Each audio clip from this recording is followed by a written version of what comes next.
देखिए बच्चों, पहले संस्कृत का अध्ययन करने के लिए सबसे आवश्यक है कि हम कारक चिन्हों को समझें।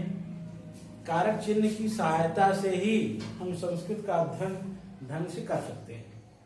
यदि हमें कारक चिन्हों का ज्ञान नहीं है तो संस्कृत के अध्ययन में बड़ी कठिनाई होगी। तो इसलिए पहले आवश्यक यह है कि हम कारक चिन्हों को समझ लें, और यदि हम कारक चिन्हों को समझ लेते हैं, उसको कारक चिन्ह हमें याद हो जाते हैं, तो हमें संस्कृत पढ़ना आसान हो जाएगा।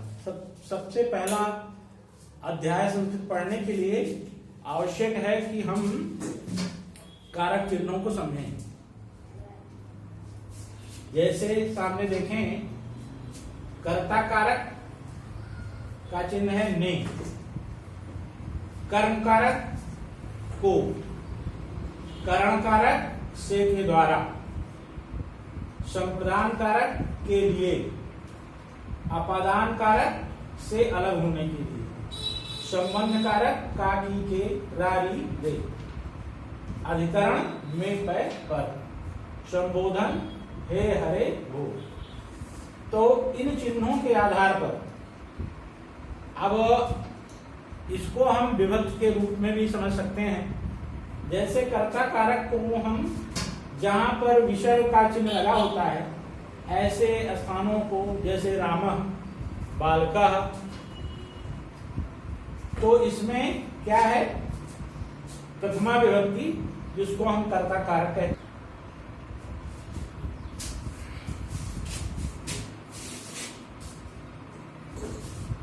देखिए, जैसे रामा, तो रामा हमें क्या है, प्रथमा विभक्ति, प्रथमा विभक्ति अथवा कर्ता कारक, प्रथमा विभक्ति अथवा कर्ता कारक जिसका चिन्ह होता है ने। तो रामा शब्द जहां लिखा हो उसे हम क्या समझेंगे कि रामा राम ने, बालका बालक ने। इसी तरह से अन्यान शब्द, कोई भी शब्द में जिसमें विसर्ग लगा होता है, ऐसे शब्दों को हम कर्ता कारक कहेंगे, और जिसका चिन्ह होता है ने। तो जहां भी हम संस्कृत का पढ़ेंगे उसके आधार पर अगर इस प्रकार की प्रथमा विभक्ति है तो वहां पर कर्ता कारक समझ करके उसका चिन्ह ने निकालेंगे। और यदि रामम लिखा है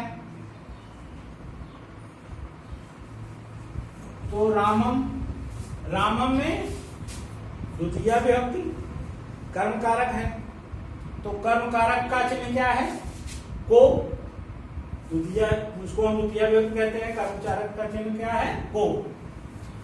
इसी तरह से रामेण, अगर हम रामायण लिखते हैं तो रामेण ये तृतीया विभक्ति, और तृतीया विभक्ति का को हम करण कारक कहते हैं, जिसका चिन्ह है से के द्वारा। तो यदि कहीं पर रामायण शब्द आता है, या इसी तरह से अन्य और भी रामेण, बालकेन, इस तरह के अन्य शब्द आते हैं जहां, वहां पर हम तृतीया विभक्ति समझेंगे, और तृतीया विभक्ति का चिन्ह ने निकालें से के द्वारा। तृतीया का मतलब से के द्वारा। और फिर इसी तरह से अगर रामाय शब्द आता है तो रामाय ये चतुर्थी विभक्ति हो गई, और इसी को हम संप्रदान कारक कहते हैं, और संप्रदान कारक का चिन्ह है के लिए। तो रामाय, बालकाय, नराय, इसी तरह से अन्य शब्द आते हैं तो उसका चिन्ह हो गया के लिए। और फिर रामात और बालकात, तो रामात में यहाँ पर पंचमी विभक्ति है, और पंचमी विभक्ति को हम क्या, अपादान कारक कहते हैं। अपादान कारक का होता है से अलग होने के लिए। जब कोई वस्तु किसी स्थान से अलग होती है तो उसको हम अलग होने के अर्थ के लिए पंचमी, यद्यपि इधर तृतीया में कर्ण कारक है, उसका भी चिन्ह से है, लेकिन वो के द्वारा आपके अर्थ में है। जैसे हम किसी कलम से लिखते हैं तो वहां तृतीया विभक्ति का प्रयोग होता है, और यदि हम कोई चीज हम बालक विद्यालय से आता है, बालक विद्यालय से आता है, तो इसमें पंचमी विभक्ति का प्रयोग हुआ है। से तृतीया और पंचमी दोनों में है, लेकिन फिर भी अगर रामायण की तरह से शब्द आ रहा है तो वहां हम तृतीया समझेंगे, और अगर रामात की तरह से आ रहा है तो वहां हम पंचमी समझेंगे, और तृतीया का होगा तो से के द्वारा। हम जैसे कलम से लिखते हैं तो कलमेन रामायण, उसी तरह से रामात, रामात मतलब से अलग होने के लिए, से अलग होने के लिए विद्यालयात् छात्रः विद्यालयात् आगच्छति, छात्र विद्यालय से आता है, तो यहां पर विद्यालय से आता है तो विद्यालय से अलग होने के अर्थ में है, इसलिए यहां पंचमी हो गया। इसी प्रकार संबंध कारक, संबंध कारक को हम षष्ठी विभक्ति भी कहते हैं, जहां पर रामस्य,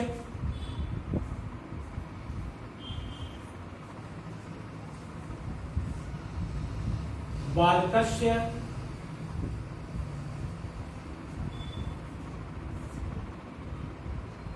नरस्य, इस तरह के शब्द आते हैं, वहां पर हम षष्ठी विभक्ति समझते हैं। और षष्ठी विभक्ति का चिन्ह क्या है?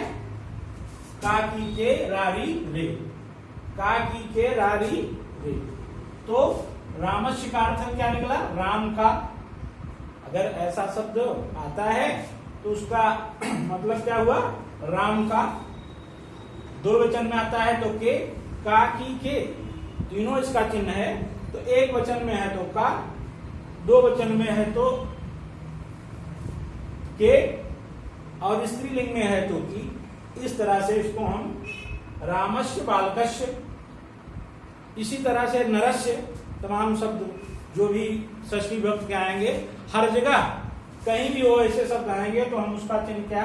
का की के रारी रे, विभक्तियों के आधार पर, बहुवचन के आधार पर उसको हम समझेंगे। फिर आता है हमारा अधिकरण। अधिकरण का चिन्ह है में पे पर, इसको हम सप्तमी में करते हैं। तो रामी,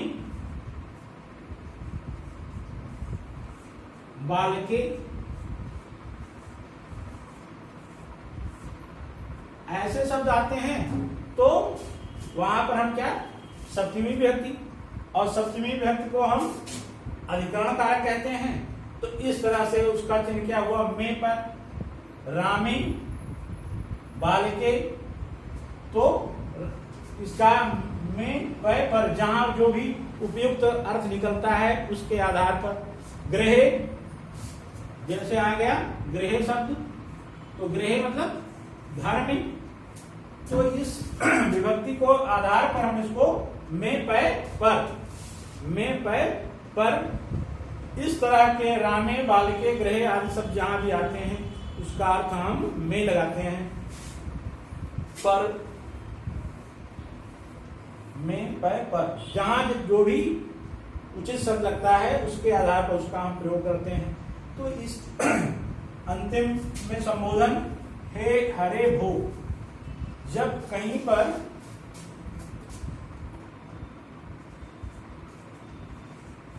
हे बालका और इस प्रकार संबोधन का चिन्ह लगा होता है, जहां पर संबोधन का चिन्ह लगा होता है उसको हम संबोधन चिन्ह क्या है? हे हरे भो। ऐसा चिन्ह लगा होने पर उसको हम हे हरे भो से संबोधन करते हैं।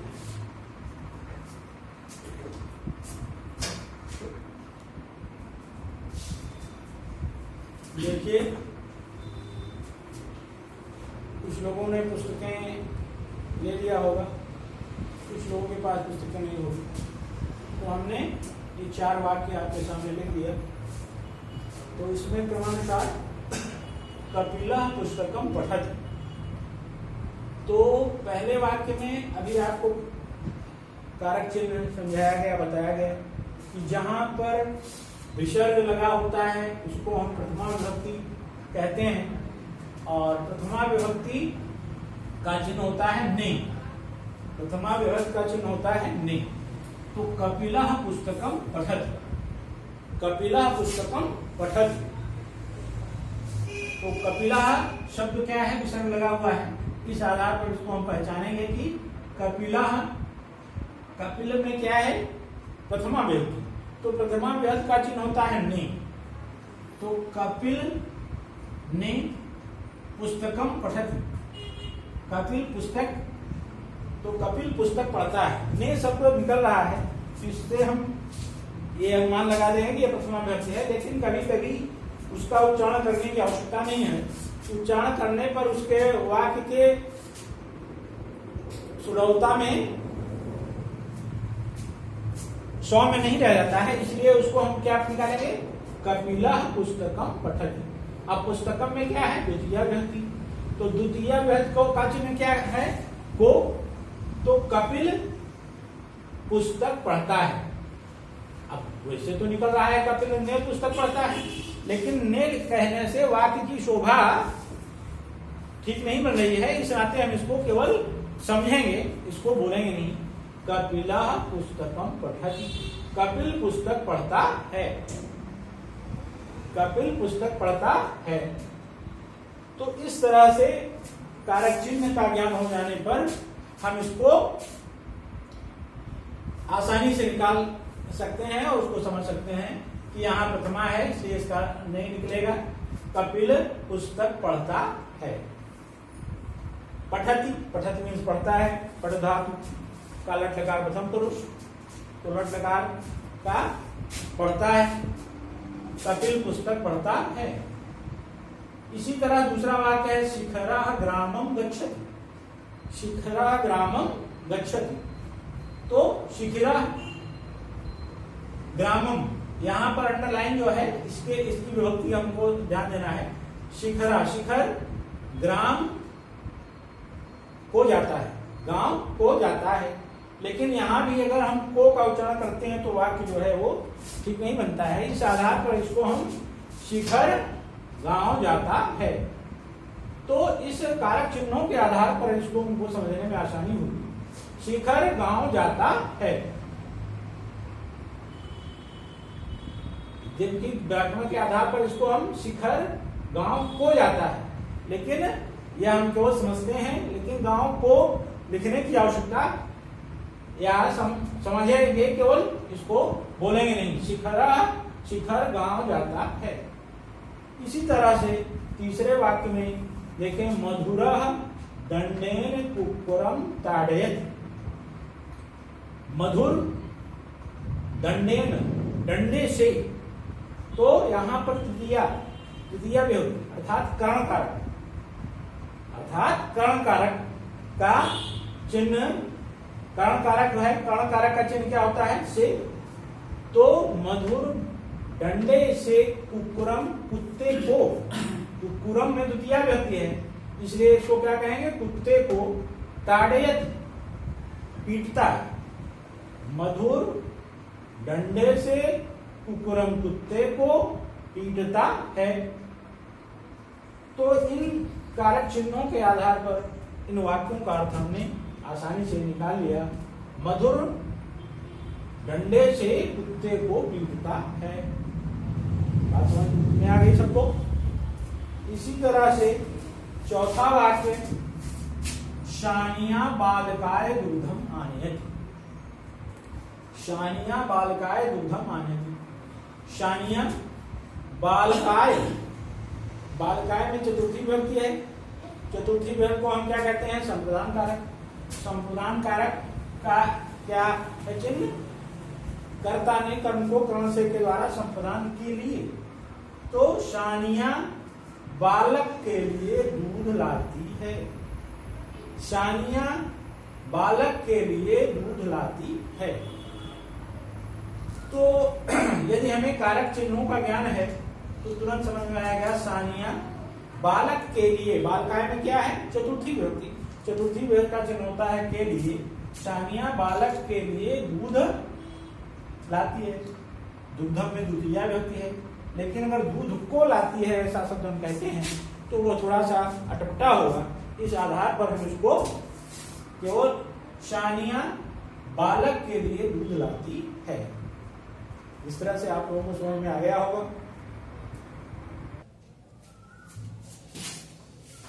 देखिए अभी तक आप लोगों ने संप्रदान कारक तक पढ़ा। आप देखिए इसमें वृक्षात् पत्राणि पतन्ति, तो वृक्षात् पंचमी विभक्ति है और पंचमी विभक्ति का चिन्ह होता है से अलग होने के लिए। वृक्षात् वृक्ष से पत्राणि पत्ते, पत्रम पत्रे पत्राणि, तो वृक्ष से, वृक्ष एक है, वृक्ष एक है तो एक वचन में है। वृक्ष से पेड़ से, पत्राणि तो पत्रम पत्रे पत्राणि, तो बहुत से पत्ते। और इसी प्रकार से जब पत्रम पत्रे पत्राणि तो पतति पतता पतन्ति, तो वृक्ष से पत्ते गिरते हैं, वृक्ष से पत्ते गिरते हैं। तो इस तरह से कारक के आधार पर हमें इन वाक्यों का अर्थ निकालने में बड़ी सुविधा हो रही है। तो वृक्षात् में क्या है? पंचमी विभक्ति, पंचमी का चिन्ह होता है से अलग होने के लिए, तो वृक्ष से पत्ते अलग हो रहे हैं। तो यहाँ पर हमें समझ में आ जाना चाहिए कि ये पंचमी है। वृक्षात् पत्राणि पतन्ति, वृक्ष से पत्ते गिरते हैं। एक वचन का कर्ता होता है तो एक वचन की क्रिया, दो वचन का कर्ता होता है तो उसके साथ दो वचन की क्रिया, और बहुवचन का कर्ता होता है तो बहुवचन की क्रिया। और यह इस प्रकार से इसमें पत्रम पत्रे पत्राणि बहुवचन का है, और इस तरह से क्रिया भी पतत पत्ता पतंती होगी। तो इसका अर्थ क्या हुआ? वृक्षात् पत्राणि पतन्ति, वृक्ष से पत्ते गिरते हैं, वृक्ष से पत्ते गिरते हैं। फिर अगला वाक्य है सा रामस्य माता अस्ति, सा रामस्य माता अस्ति। पिछले वाक्य में आपने देखा इसमें यहाँ पंचमी विभक्ति का प्रयोग था, और इस वाक्य में षष्ठी विभक्ति पर ध्यान देना है। तो सा रामस्य माता अस्ति, तो जहां पर इस प्रकार का षष्ठी विभक्ति होती है, षष्ठी विभक्ति में उसको हम क्या संबंध कारक कहते हैं। संबंध कारक का चिन्ह क्या? का की के होता है। संबंध कारक का चिन्ह का की के। तो रामस्य एक वचन का है तो राम की माता, सा रामस्य माता अस्ति, वह राम की माता है, वह राम की माता है। तो यहाँ पर षष्ठी विभक्ति है तो षष्ठी विभक्ति का चिन्ह होता है का की के। इस आधार पर इसका अर्थ क्या हुआ? सा स्त्रीलिंग, वह रामस्य राम की माता है। अब अगले वाक्य में वृक्षे वानराः सन्ति, तो अभी तक पिछले वाक्यों में हमने षष्ठी विभक्ति तक पढ़ा। अब इसमें हमें वृक्षे वानराः सन्ति, वृक्षे बालके रामे, इस तरह के शब्दों में सप्तमी विभक्ति होती है, और सप्तमी विभक्ति का चिन्ह क्या होता है? में पर, जहां पर जैसी आवश्यकता होती है, जिससे वाक्य हमारा ठीक बने, उसी प्रकार से उसको हम तीनों में अर्थ निकालते हैं। तो वृक्ष, वृक्षे वृक्ष पर, वानराः सन्ति, वानरः वानरो वानराः, पेड़ पर बंदर हैं। अस्ति स्तः सन्ति, अस्ति स्तः सन्ति, जिस प्रकार से वानरः वानरो वानराः, तो यहाँ पर हमारा कर्ता जो है वो बहुवचन का हो गया। तो और इस प्रकार से क्रिया भी बहुवचन की हो गई।